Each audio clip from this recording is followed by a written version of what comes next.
Abay, pwede ba yun? Ano ang mangyayari kapag nag-resign po ang VP Inday Sara Duterte Carpio? Paano po ang mangyayari sa kanyang impeachment case? Ano ang mangyayari sa impeachment trial, Senator, sir? Kung mag-resign siya ngayon, Opo. ngayon na file na. Yes, Opo. oo. At sa tingin ko hindi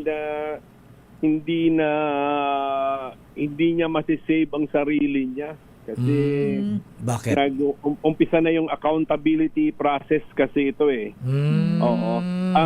Ang purpose kasi ng impeachment hindi lamang tanggalin sa pwesto yung nakaupong mataas na opisyalis ng gobyerno, may kasamang penalty pa rin ito eh. May additional penalty. Tanggal ka sa gobyerno, hindi ka na pwedeng humawak ng anupang posisyon sa gobyerno. 'Di ba? Tama naman 'yun, 'di ba? Kasi Opo.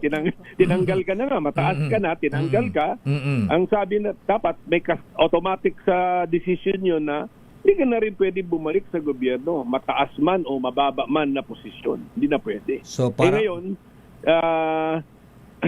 kung ngayon na nag-umpisa na, nag-umpisa na kasi sa korte, Opo. gumugulong na po yung proseso ng accountability, hindi na pwedeng maikyas ito, maikyas o maiwasan na just by the convenient act of resigning. Sana kung nag-resign siya ng mas maaga-aga, wala, tapos na sa house pa lang, stop na sila. Hindi na nila tinuloy yung investigation nila kasi nag-resign na. At walang perpetual disqualification na kasamang penalty.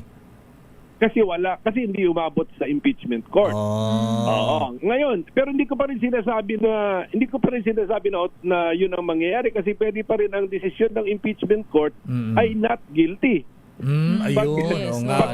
Pag ang desisyon ng impeachment court, kahit na nag-resign, kunyari, ganito ang senaryo natin. Yes, sir. Nasa impeachment court na yung kaso, nag-resign na yung impeached official.